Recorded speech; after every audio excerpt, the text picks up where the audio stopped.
दोस्तों, ऐसी रोचक कहानियाँ रोज़ सुनने के लिए सब्सक्राइब कीजिए हमारे चैनल भक्ति यात्रा को। धन्यवाद। दोस्तों, आप सबने ये कई बार सुना होगा, होई है सोई जो राम रचि राखा, को करी तर्क बढ़ावे साखा। इस दोहे के पीछे की कहानी बहुत कम लोगों को पता होगा।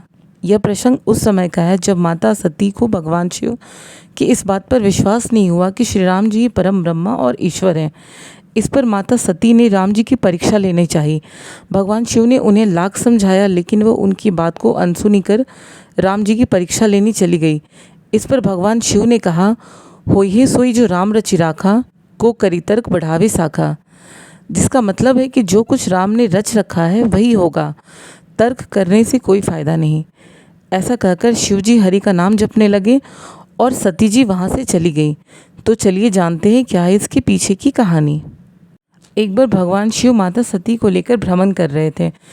तभी उन्हें वन में श्री राम दिखे, जो अपने भाई लक्ष्मण के साथ माता सीता की खोज कर रहे थे। भगवान शिव राम के पास गए और उन्हें प्रणाम किया।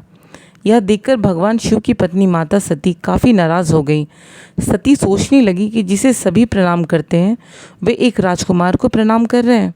उनके नाराज़ होने पर शिव ने माता सती को बताया कि ये वही श्री राम हैं जो जग के पालनहार जगत पुरुषोत्तम है। श्री राम ही परम ब्रह्मा और ईश्वर है। माता सती के मन में इस बात को लेकर शंका बैठ गया। उन्होंने श्री राम की परीक्षा लेने का मन बना लिया।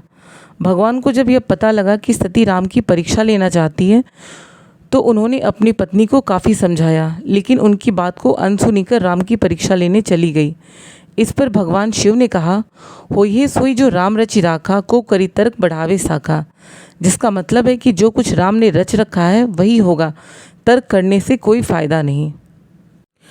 इसके बाद माता सती ने माता सीता का रूप धारण कर वन में उसी जगह बैठ गई जहाँ से राम और लक्ष्मण जा रहे थे। जैसे ही श्री राम ने माता सीता के रूप में सती को देखा तो उन्होंने झुककर प्रणाम किया। राम ने पूछा कि माता, आप अकेले वन में क्या कर रही हैं? महादेव नहीं आए? सती ने यह सुनकर मान लिया कि श्री राम सच में आदि पुरुष के अवतार हैं। जब भगवान शिव ने सती से पूछा कि राम की परीक्षा ले ली, तब सती ने झूठ कहा कि उन्होंने कोई परीक्षा नहीं ली, लेकिन भगवान शिव समझ गए कि वह झूठ बोल रही हैं। इससे भगवान शिव को बड़ा दुख हुआ, क्योंकि सती ने माता सीता का रूप धारण किया था, जो स्वयं उनकी माँ है। अब सती को पत्नी रूप में स्वीकार करना शिव के लिए असंभव था, इसलिए उन्होंने सती का मानसिक त्याग कर दिया।